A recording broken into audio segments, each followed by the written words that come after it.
introduce people in Start a Grind is usually with a standing ovation. So please welcome Chris Dilley.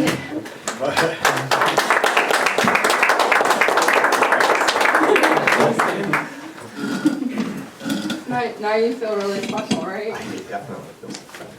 Okay. So I'd like to start at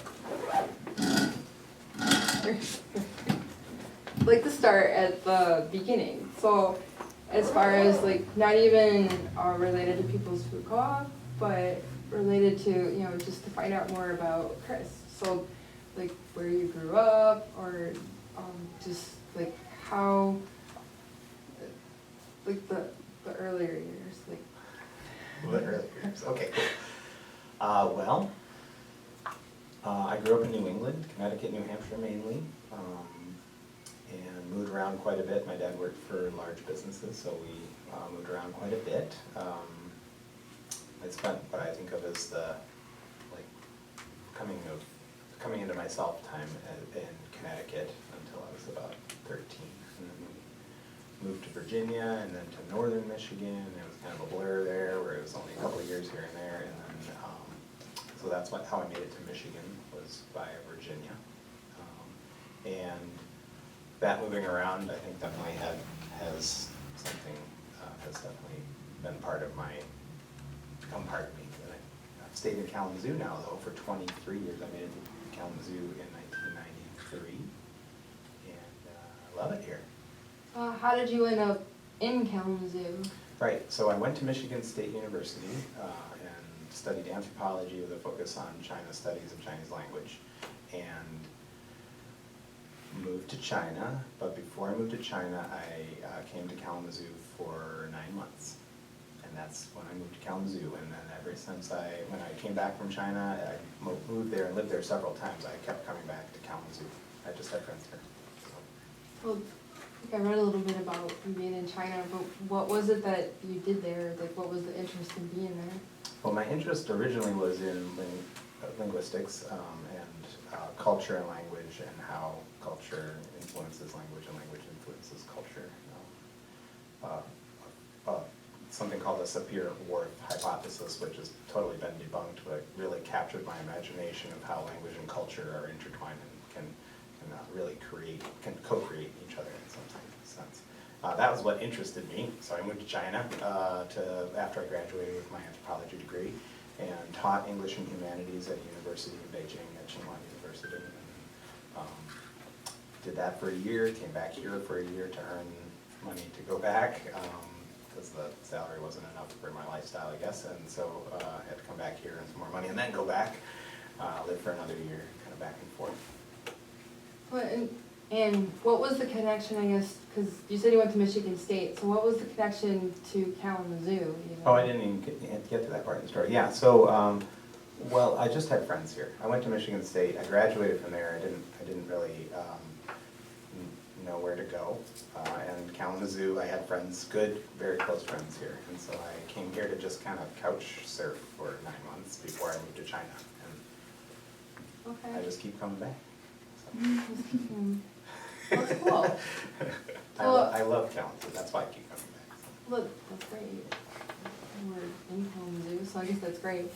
And well, I guess okay. So you were teaching in China, but what was there something? Was it there, or what was it that led you even to being involved with food? Yeah. Okay. So.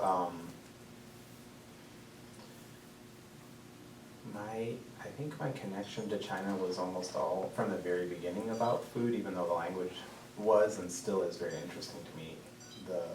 I had some friends that I met as tutors, a Chinese couple, the man from Hong Kong and the woman from Taiwan. And when I met them at Michigan State, they were students at Michigan State, what we would do, I wanted a place to practice my Chinese, so I'd go over to their house. They'd literally invite me over. I'd come over at 11 in the morning. We'd go to the store. We'd buy food. We'd come back to their house. We'd cook lunch. We'd spend an hour cooking lunch. we'd hang out, we'd stuff ourselves, we'd hang out for 3 or 4 hours, talking in English and Chinese, and just like my head swimming in the language and delicious food. And then we'd go back to the store again. We'd spend an hour shopping and go back home and cook for another 2 hours. So for me, that relationship with China was really always in some way about food. And then when I moved to China, my friends there, the part of the language I was most interested in was always about food. My friends we'd go out to restaurants together, and my friends were always like, "You order, because you know what's on this menu. I can't even begin to order what's on this menu." But that was something that interested me so much, the food piece, that I learned a lot about it. So. Okay. So eventually. You don't seem satisfied with that answer, but.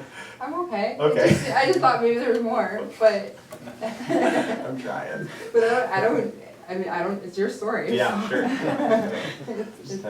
It's definitely interesting. So there's a relationship to food, there's a relationship to being in China, and then there's also friends in Kalamazoo. So I guess keep going in the chronology as far as. Convince you.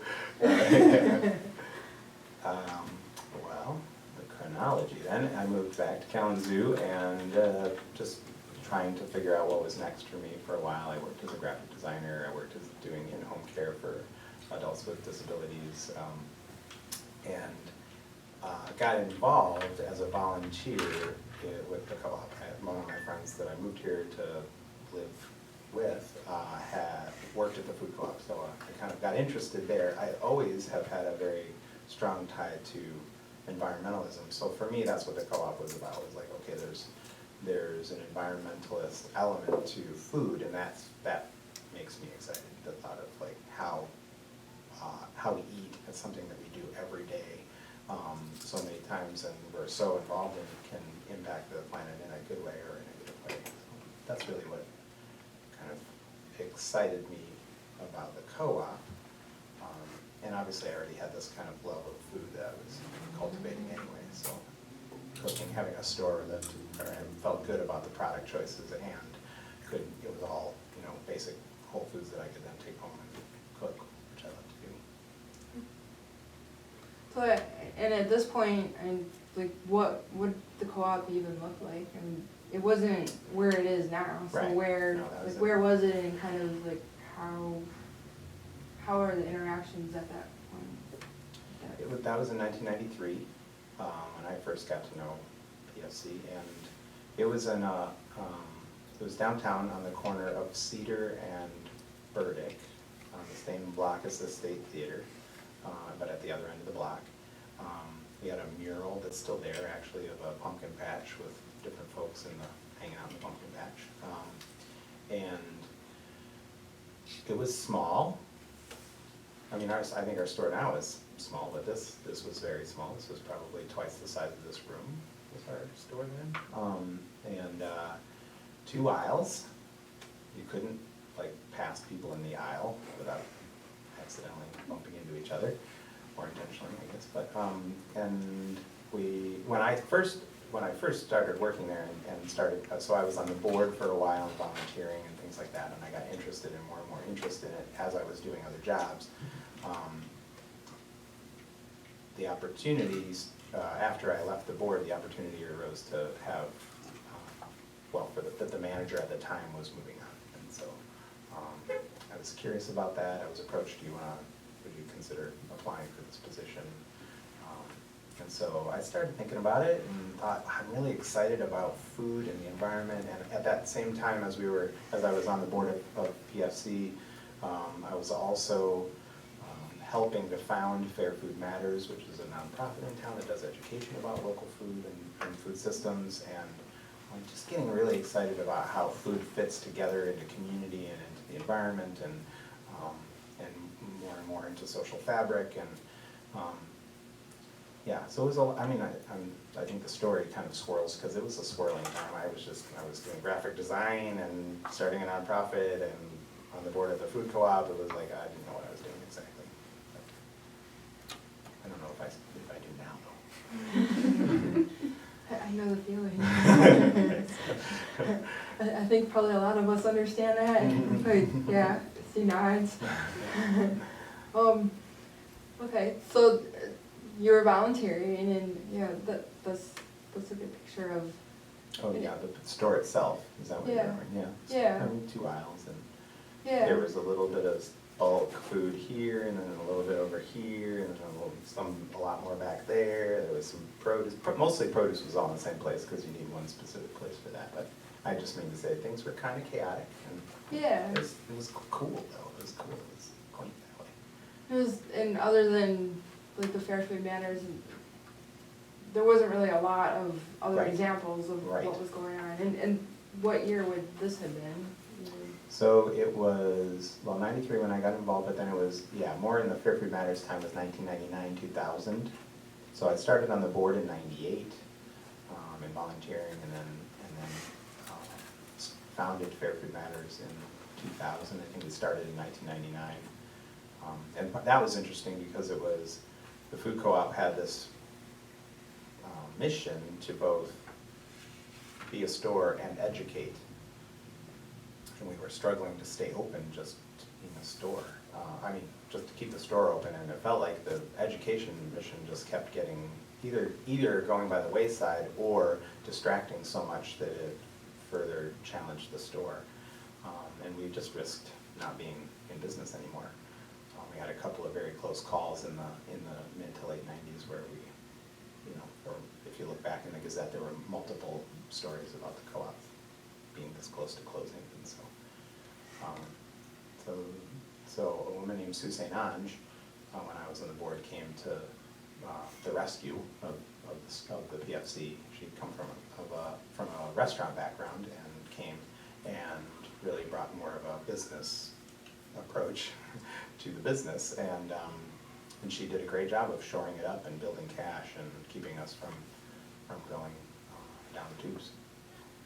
So how was it being run then before that business approach?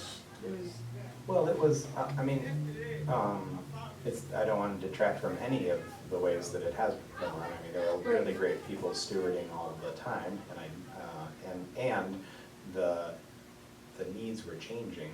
Right.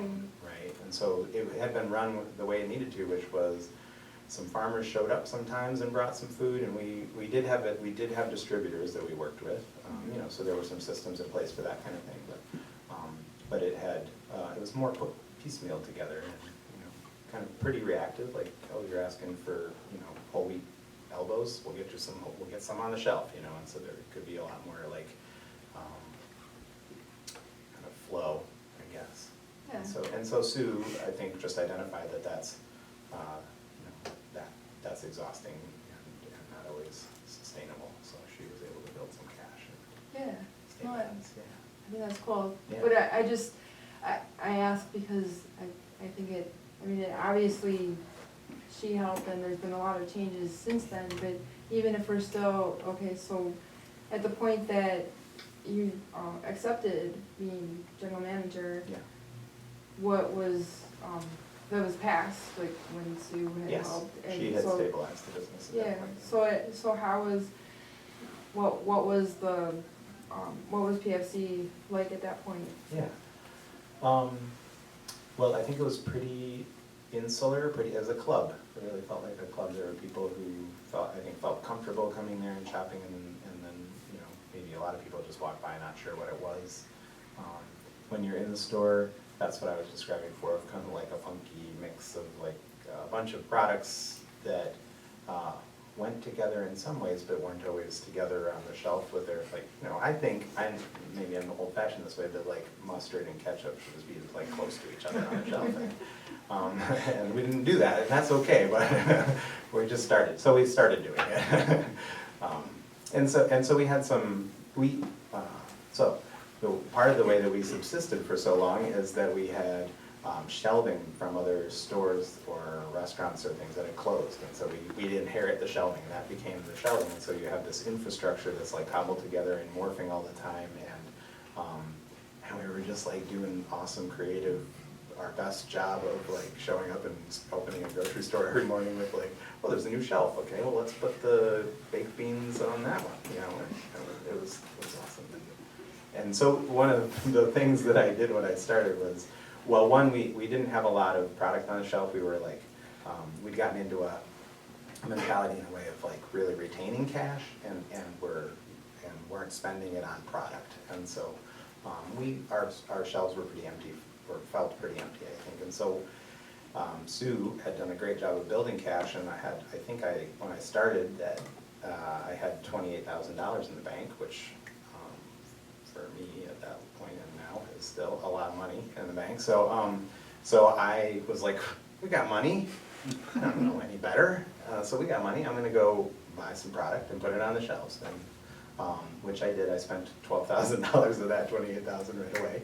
I just was, just oblivious, and it's worked out okay so far. So we filled the shelves, and people were like, oh, great. I can depend. Like people were like, oh, I can depend on the product to be there, and so we started to build sales that way, and then we invested a little bit of that cash in taking some of the shelving out and putting in grocery shelving, and I found a source for that up in Traverse City that was where I borrowed somebody's 2-ton truck and just went and picked it up, but it was really cheap, and we were able to set the grocery store in a way that kind of felt like a grocery store. So we started like gradually to reinvent the store, focusing always on what we've always been focused on, which is high quality, natural, organic, local, as much as possible, but also trying to create a store environment that felt like you wanted to shop in, and it made sense, and you could get your needs met.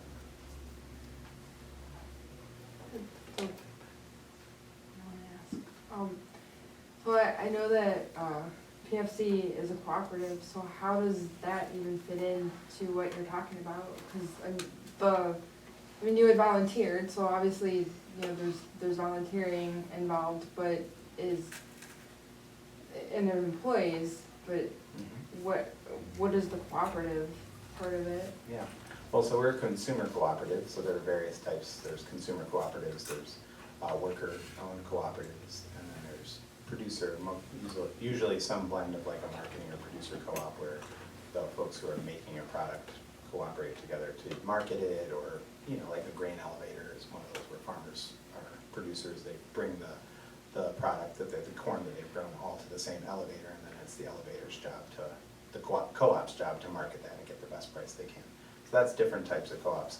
Ours is a consumer co-op, so it's the consumer, it's the shopper who's the primary owner of the co-op. So we had about 240 individuals and families be owners at the co-op when I started. And so how, so in the years, in the years since you've been there, so how have you seen the cooperative change, or how have you seen PFC change? Yeah, a lot. It's changed an immense amount. And it's always been, so did I mention that I went to school for Chinese and like language and culture? So I didn't have any idea how to run a grocery store. So, so it was really the people, the staff and the community and our owners and the board, like really, we were all working together to figure out how to do this thing in a lot of ways, and it was really satisfying that way of really learning together of how to make this thing work. And so I've forgotten the question. Oh, just like once you were GM, just how it's changed. Yeah. Well, so that first year, some metrics that we use, like that first year, I said we had 240 owners. Today we have 3,100 or so owners, individuals and families in the community. And that went from a $30 a year payment that you would make, and then you'd get I don't remember now, 5% at the register. You'd get a discount every day when you shopped, but you had to repay every year $30. To now we have an equity investment, so people actually own a share. Our community owns $475,000 or $80,000 of the value of the co-op through their $250 shares. So with that 3,000 people, people are paying in $10 a month or $50 a year, or the whole $250 at once. But that's really how we are capitalized, largely. In particular, the major change that we made was that store on Burdick Street was 784 square feet of retail space, and in 2011 we built a 3,123 square foot building retail space. So we were able to quadruple our store size, and we capitalized that in large part. Like half of the project costs came from our owners, either from that capital investment, that $250 share amount, or actually a combination of that and owner loans. So people saying, I'm committed to the store expansion, and actually the community lent us about $580,000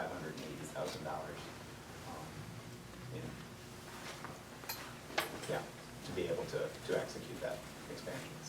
So that co-op piece is, to us, it's the lifeblood. It's what, like, I mean, having a community ownership piece that keeps us capitalized. So, and it made that building possible. We had to get half the bank loans that we would have had to get, and I don't think that project would have gone if it weren't for our owners.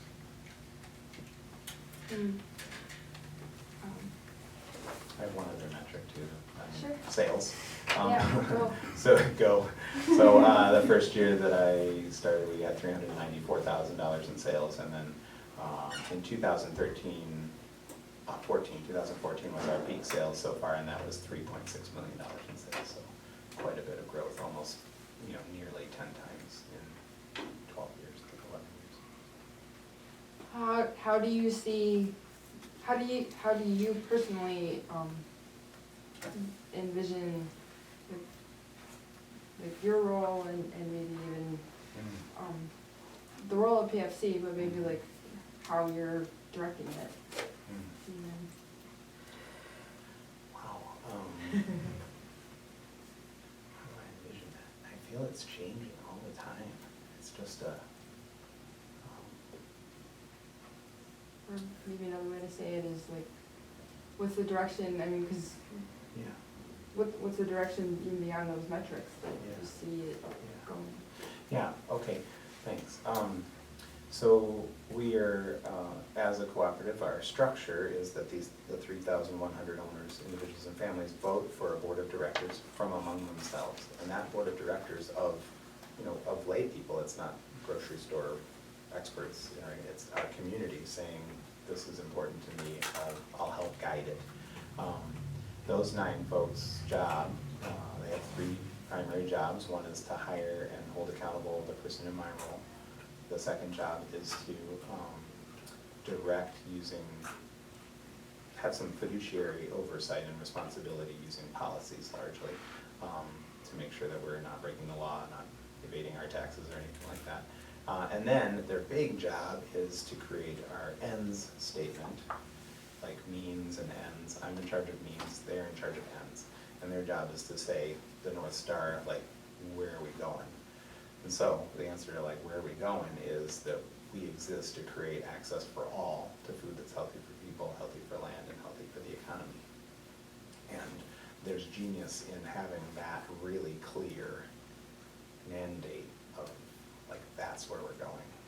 And we know there's an immense amount of tension in that. And so like asking, like, what's my role? It feels like it's changing all the time, from being a grocery store expert, which, is just like constantly in flux. The industry is changing all the time, and there's so much complexity to a business that has a deli and produce and meat and cheese and packaged staples goods and so on. That, like, learning to do all of that it's like not possible for one human. So we have this immensely talented group of people that does that. And my role at once is like, be enough of an expert to have a good conversation with our produce manager about how to manage margin one minute, and then also get out of the way and let her do that. While at the same time having this bigger vision of, okay, access for all. So we have taken on, like, we're looking all the time at what does that mean. It's about price, it's about like hours and where are we in the community, and it's also about what kind of culture we're creating, where do people feel like it's accessible on the front culturally. So anti-racism is a piece of that for us, like recognizing that racism and sexism and ableism they're all barriers, and racism in our community is a huge barrier that's limiting access all the time to all kinds of services, as well as just, as we know from the Black Lives Matter movement, like limiting access to just life, especially for young Black men. And so, like, acknowledging all of that and running a grocery store and like recognizing it all. So we have to take that access piece on and take it really seriously. So that's a really big element. And then healthy for people is like, we need fresh food, we need fresh fruits and vegetables, whole grains, lean meats. We need options that are gonna sustain people. Healthy for the land, it needs to be, as much as possible, it needs to be organic and sustainable, and we need to learn all the time, what does that mean? Science is changing, and that analysis of that is changing. What does that mean? And then healthy for the economy for us is about, well, the cooperative piece. So our community owns this. How are we stewarding those resources? But also, our local purchasing program. So every year we're reinvesting $500,000 through our purchases back into the local farming community. You just get me going now, Stacey. Okay. So there probably really isn't an answer to this, but is there a typical day, or like what is a day like for you? Okay, it isn't, yeah, right, in one way it's not typical, but in another way, it's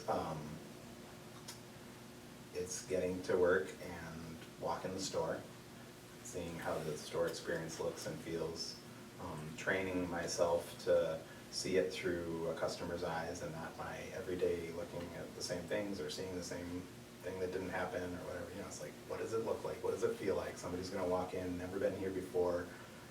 What are they finding? So walking the store, having one-on-ones with management team members, having an opportunity to review if it's financials or whatever is happening with HR, hiring, spending a lot of time with email, probably too much time with email.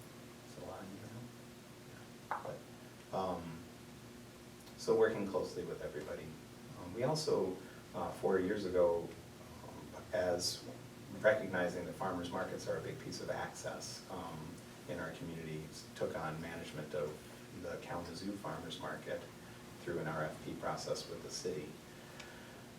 As we just are finishing our 4th season in that role of operator, and so have really created that as another business unit in what we do. And it's now we manage that market 3 days a week, and then also we were approached by the city of Portage to start a farmer's market behind the library for them on Sundays from noon to 4. And so our market team has taken that on. So we're still learning to know enough about markets and to support that team in being successful as well. That's a typical day right there. I asked, right? I had to say something. So,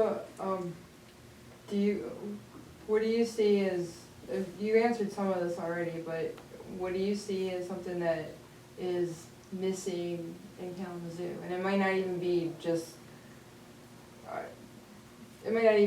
related to PFC, what do you see for those who are working on businesses and anything like that? What do you see that's missing? Yeah, good question. So in the food realm, so my wife, Lucy Dilley, runs the Can Do Kitchen, which is a small food business incubator.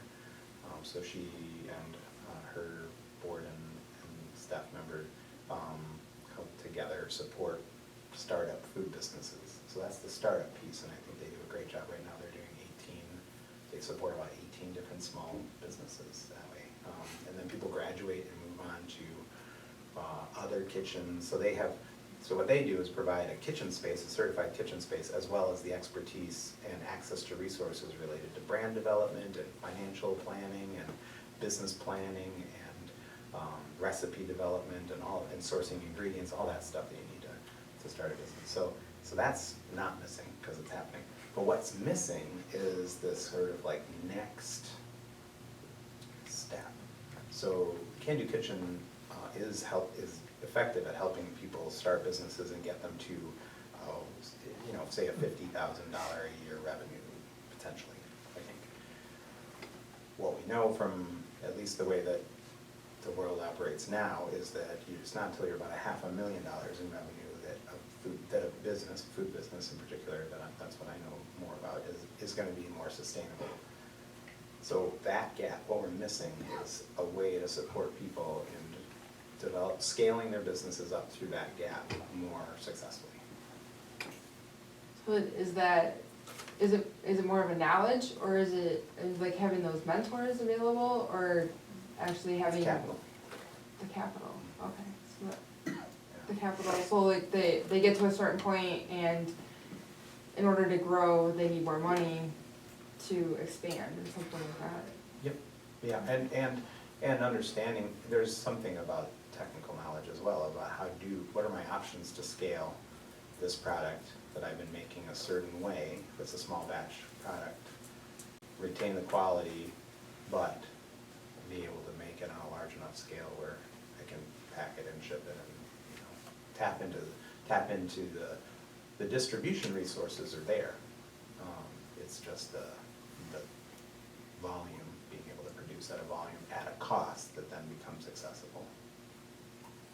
Okay. And So if anybody can solve that one, I'd be really happy to talk to you. And right now or after this would be fine too. Lucy really want to talk to you, actually. yeah, so actually, I think I'm gonna open it up to questions from the audience.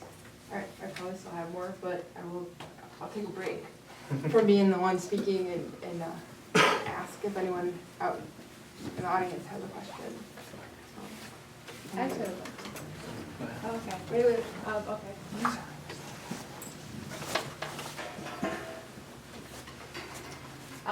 You were talking about like getting to the next level after the food incubator. I thought when you said that was really interesting, because like the company I worked for over the summer was a small food business, and that was the problem they were having too. So they were actually working on starting one in Detroit, like the next level to scale up. So is there anything that is in the works for Kalamazoo, or is there like any kind of plans they wanted to do that? Or is it just kind of like trying to figure it out right now? Yeah, I think it's trying to figure that out right now. There are people who know a lot more about it than I do, that are, like my wife, and there's some businesses that are incubating or supporting at the 500,000 plus level, like that. It's interesting that there's this like startup support, and then there's this like support at the higher level, but it's that gap. It's like you're running that, just a really risky run to get from 50,000 to 500,000, right? That's just like compatible. Yeah. So there are some of the, at that higher level, folks talking to Lucy and her team, and they're trying to figure out, if it's a capitalization piece, like how do we navigate that? Yeah. So how do we close that gap? Yeah, I just thought it was interesting because like another company had the same problem, so it was like kind of cool. Yeah, what type of food product was that? They were making drinking vinegars, so they were like going in with a bunch of other local food businesses to create like this other bigger thing. Interesting. So it was really cool. Oh, and that was in Detroit? Yep.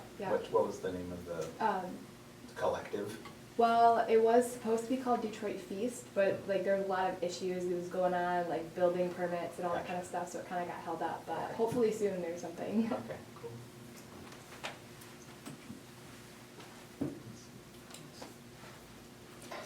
I had a question about starting a co-op. Yeah. So you listed a few different types. I'm specifically interested in co-ops that might own property. Okay. So I don't know if you've heard of Northeast Economic. Yeah. In Minneapolis? NEIC, yeah. Yep. So something like that. Okay. And I'm wondering if you have any thoughts on how to start a co-op from ground zero, and what kind of skills you would look for in the core team. Awesome question. So starting a co-op from the ground up, and not having done it myself, I can imagine, and I've ironically I'm working to support startup co-ops often in the area or around some parts of the country, and So that kind of a co-op would be different than, so I'm usually supporting people in developing food co-ops, so that to me, because it's a consumer base, I'm looking to develop the base, like, we're not gonna open doors until we have 1,000 owners, that kind of thing. So I don't know what if it's appropriate to think about it similarly, like, what's the base, is it an investment base that you need to establish, you know? What's the kind of metric you decide on, like, when you know that you're ready to kind of move forward? I don't know if that's appropriate or not, but I do know people who who started NEIC, and I could connect you with them for sure. Yeah, if that that'd be that's fantastic. helpful. And the core team, I think, yeah, it's such a different concept than what I'm engaged in that I would defer to them on that as well, you know, and what's been working for them. I know that Amy, the manager of it's actually the person that I know, Amy Fields, the manager of the Northeast, or the East Side Food Co-op in Northeast Minneapolis, and she and others in that corridor work together to create NEIC. And so she's a very she's a very business-minded person, and I'm certain that's part of what you need in that team. But then what else do you need? I mean, in the case of you need connections, you need relationships, obviously, is the fundamental of it, I think. So I'm happy to connect you, but I don't have anything more to offer, I'm afraid. That sounds good to me. Okay, cool. Thanks. You talked a little bit about supporting local communities and specifically local farmers. Yeah. As growing up on a farm myself, I'm really passionate about that. So can you talk a little bit more about that aspect of the co-op, and also maybe something interesting you learned or some unique challenges that you faced with, supporting local communities like farmers? Yeah, thanks. So the first part of that question again? What were some interesting things that you learned moving towards supporting local farmers? Okay. Yeah, so, I mean, the why of that is really that I think in the local we have the opportunity to impact the Healthy for People land and economy all in that same, growing methods matter, and we acknowledge that, and having local fresh food grown using all kinds of methods is still like fresh, very healthy food. So to me, that's the why of that. The things that I've learned, I've learned so much over the last 13 years. I'd really not been to farms before I started looking at the co-op, and so that was an awesome opportunity to just get to know farmers. And I think some of the things that I had a really specific story that's going to come back to me in a minute about things that I've learned or been inspired by in working with local farms. As a business, though, we are, so I mentioned, so I'm going to use a Spartan store for an example. A Spartan store so a Spartan store has one distributor. They're going to get 99% of their product from the one distributor. And that's a super simple system, or relatively simple system. You know what's available in the warehouse, you know what the distributor can get you, they're your distributor. So we don't work that way. We work, because it's our commitment to work with local farms and other producers, we have a lot of one-on-one relationships that there's no distributor involved at all. In fact, so about half of our product comes from United Natural Foods, which is the only national natural foods distributor, and it's the only natural foods distributor, at least that we currently work with in this area. Half of our product comes from them. A lot of the box product on the shelf, mainly. A lot of refrigerated frozen stuff too. Produce is coming from a couple of three different distributors plus 25 local farms. Throughout the store, you're going to find meats and cheeses and dairy products, yogurts, as well as some boxed canned goods, some drinks, some beverages, things like that. They're coming from as close as the Can Do Kitchen. We work with different clients from the Can Do Kitchen and other Kalamazoo businesses. And then we call local within 100 miles, so we work with about 90, last year we bought from about 95 businesses that were within that 100-mile radius. So that is the really interesting challenge, right? So if we're gonna relocalize our food system,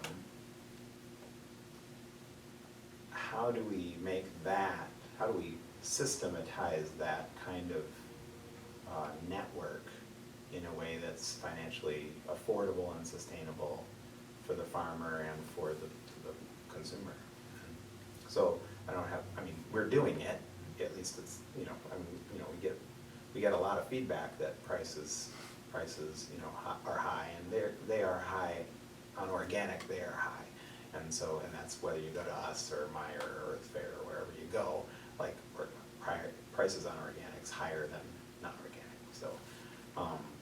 But for the quality of the food, it's the same price, but largely the same price whether you come to us or Meyer Organics or Earth Fare or whatever. It's largely the same price. So the price piece is really like something that we're constantly grappling with, and is really maybe more of a food issue than a specific to our store issue. And we need to be constantly figuring out how to make those systems sustainable. And I hope that part of what we're doing is innovating in a way where it becomes more possible to have, maybe creating networks of farmers that are working together to distribute, things like that.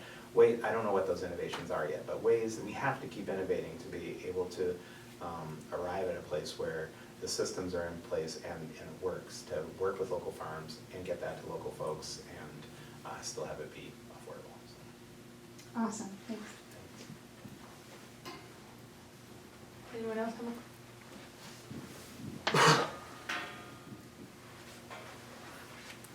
Yeah, I just have a couple of quick questions. First of all, what's your main form of community engagement, getting people engaged and getting owners involved in the co-op?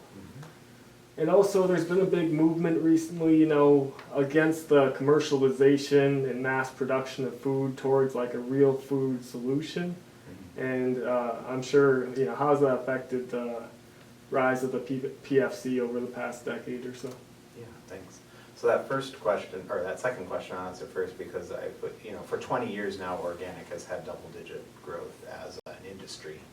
And so it took us a while to catch up, but we caught on to that wave at a time when it was, the PFC and NHC, Natural Health Center, and Sawalls in town as the naturals. And I think we all just experienced a lot of growth for 10 years of just recognizing, or 10 plus years of this kind of industry growing and the interest in natural and organic growing. Maybe I didn't have enough my Wheaties today or something, but I don't remember your first part of your question. This is terrible, it's like the third time I've asked it.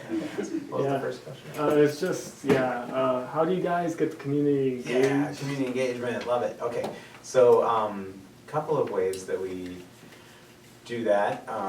So we try to make the space itself engaging, both at the store, and then also certainly farmers markets to me are that's all that is, right? Is community engagement in a marketplace, right? So it's a pop-up placemaking event where our team literally has a parking lot or a pavilion to start with. It's empty. They show up at 5:30 in the morning. They start assembling an event, and by 7, it is booming, right? And on a Saturday, we might see between 8,000 and 12,000 people there coming through the Kalamazoo Farmers Market. And 130 businesses might be on market on any particular day. I mean, to me, that's a hugely engaging experience. But we've long had a commitment at the PFC before taking on the farmers market in that scale, to having store events where we have our 100-mile market on Wednesdays. We've done, in fact,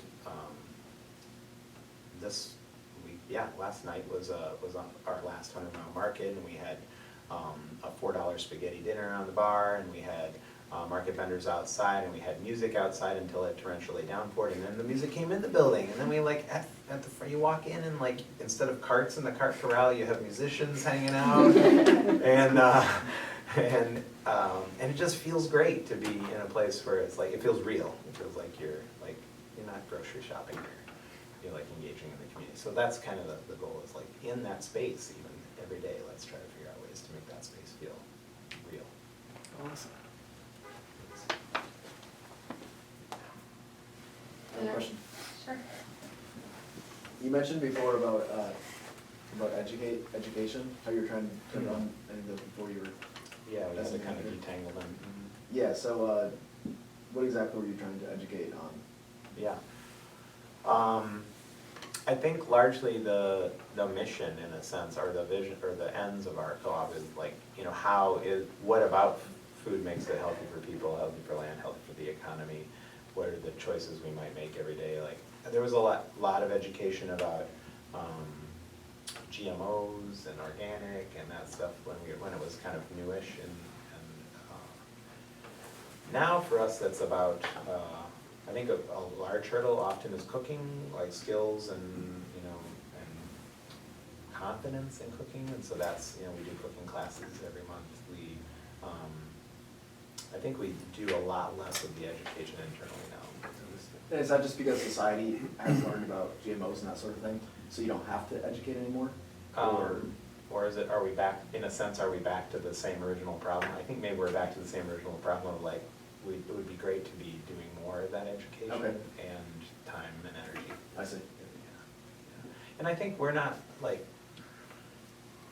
we used to be, and you were alluding to this, like it was PFC and then Fair Food Matters, and that was really, well, and then I'll definitely want to tout Food Dance. I mean, early adopters of food in our community, food transformation in our community.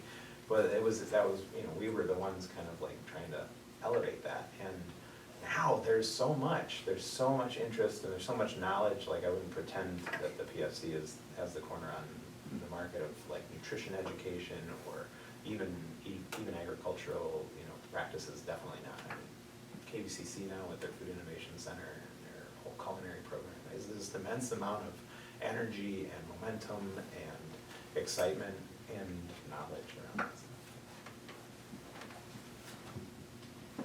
Thanks for all the questions. I guess in your experience, in all the experience that you've talked about, what are takeaways? Like if you were going to give, I don't know, up to 3, just takeaways of, because you're, or maybe even back up a little bit, and because you're talking about, you mentioned innovation in one of the answers to the last question.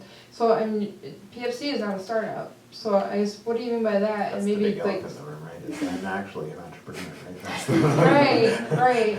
I don't know if Right. anybody else So did that. so what are like what are I mean, I guess explain a little bit about innovating even though you're not a startup, and Yeah, right. and just like some of the, well, I'll ask you the second one later, so you don't have to ask me. This is learning. We're learning together. That's Yeah. good. Yeah, I mean, to me, that's the exciting part is, over the last 13 years that I worked at the co-op, we've reinvented ourselves multiple times, and that's all, in response to what the community is asking for or needing, and the perception we have of like we're just trying to ask ourselves all the time, what's the best way to do something, and what are the barriers in the way of getting that thing done, and I mean, yeah, we far from have it all figured out by any means. So that's the fun part, right? Is like, what changes in the market are going to happen next? What changes in technology are going to happen next?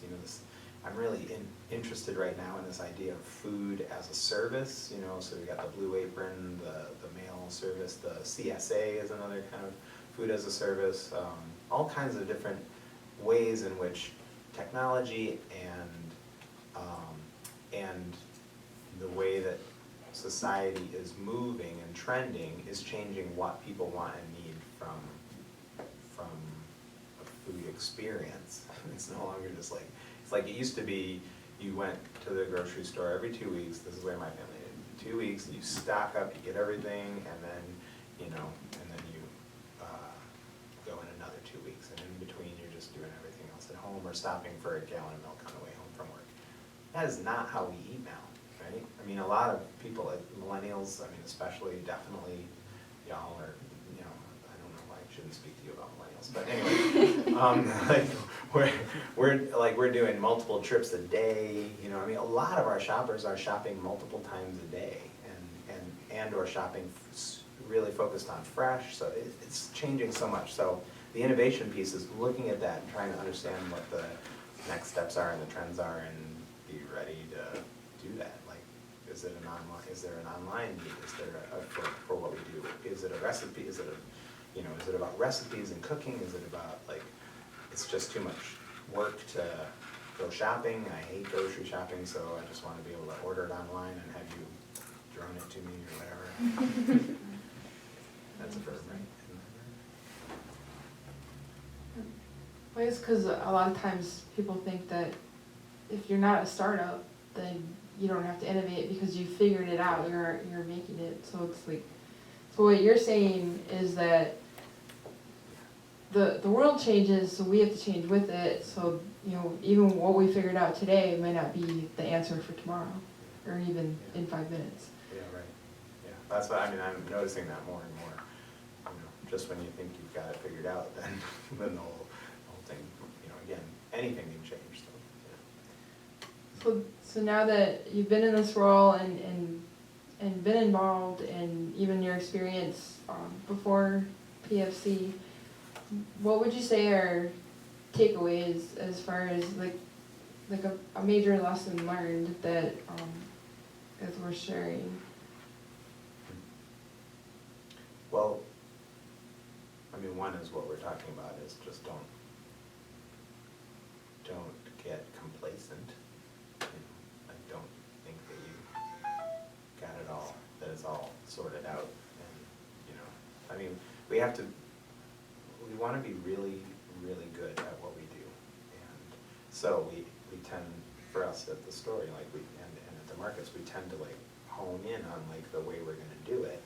And then as a cooperative, I think we have it in our DNA to be also on, you know, like we're gonna do our best to laser on the best way of doing something, and then also we're always listening to like, well, and now we need you to do it this way, you know, and be ready, just be ready to develop and change, and but not lose heart in the fact that we haven't lost anything by having to change. It's like, it's good. It feels scary sometimes, but it's good.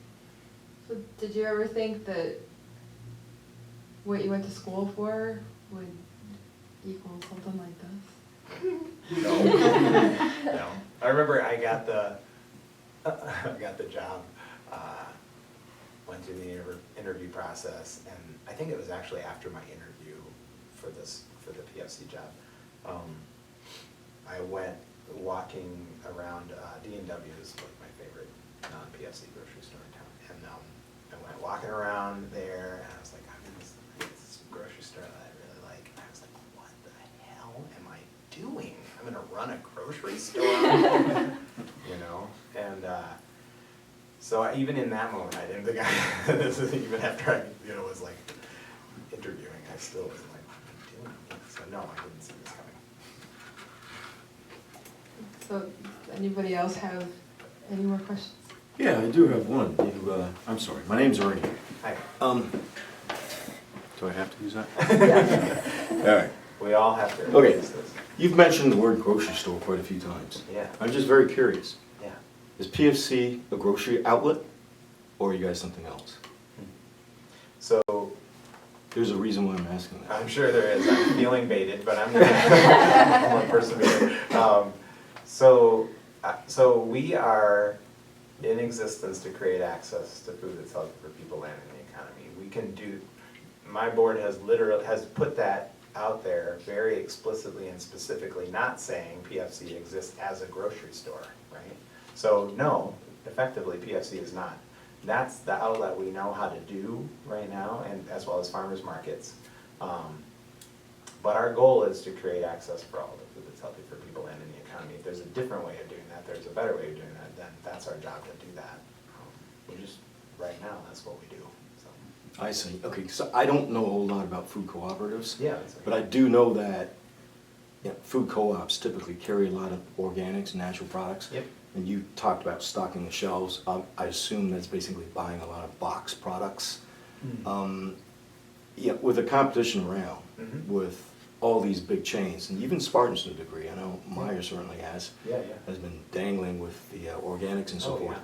And Walmart's getting into it. It gets pretty tough. Yeah. You know, when you're dealing with the realities, Yep. as you try and balance that vision of supplying sustainable food, Yep. improving that food system locally, Yep. and yet you've got these big kahunas coming after you, and it's pretty tough to survive. So that's why I'm curious, Yeah. when you use that term grocery store, I'm thinking in my head, you know, to me, as you're describing what you guys do, Yeah. I feel that you guys are really producers of food instead. Mm. You're creating like locally specialized stuff that people want around that community, as opposed to buying stuff that you can get from LA Right. through a distributor shipped right to your store. And Right. Spartans can do that. I mean, that's what makes us special, is that I would say we're curating that. We're not producing it. Our deli does produce some stuff, but like, we're curating that. Right, right. We're identifying the needs, and then the customer needs, and then trying to fill it with a product, ideally locally, ideally organically. And that's the most kind of generative part of what we do, is like, is Okay. be on the lookout for those products. And- Yeah, yeah. Yeah. So is it frustrating, trying to balance some of those business realities with doing the right thing? Yeah, yep. I'm sure. Yeah, I mean, and it's like I really, the question about how do I kind of see my role, it's changed a lot. I mean, I have mostly seen my role as being the executive director of a nonprofit in a lot of ways. Like, it's my job to, like, I have this end statement, and this is our program we do, is the grocery store and the farmers markets. And what's changed is, we can't just show up and turn the lights on and, and place orders and hopefully have enough stuff on the shelf. Like, we have to be really good at showing up as a market, as a grocery store. That's why I keep saying that. Like, I think we need to recognize that we need to, whatever we choose to do, whatever our program is, we gotta be really good at that. Because we're not the only game in town, and we might, we might look the same in a lot of ways, and so we have to constantly be figuring out how to elevate what makes us different. But also, if you just need to come in and get an apple or an orange or something, you gotta recognize us as a place you could do that. So, Right, right. yeah. Okay. Yeah. Cool. So Thanks. Good question, thanks. So Yeah. my last question, and then I'll work my way back up, is there anything else that hasn't been discussed that you would like to add?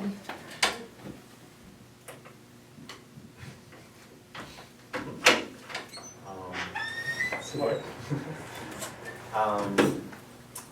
That's a good question.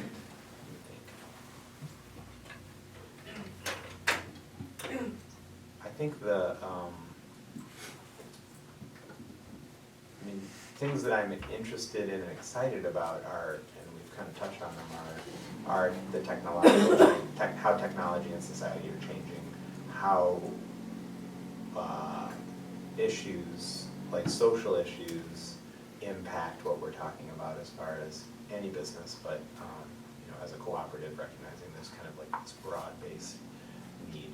I don't know. I don't have any other. I think we've touched on a lot of things. Thanks for the opportunity to talk about this. Thanks. I want a round of applause. Thank you very much.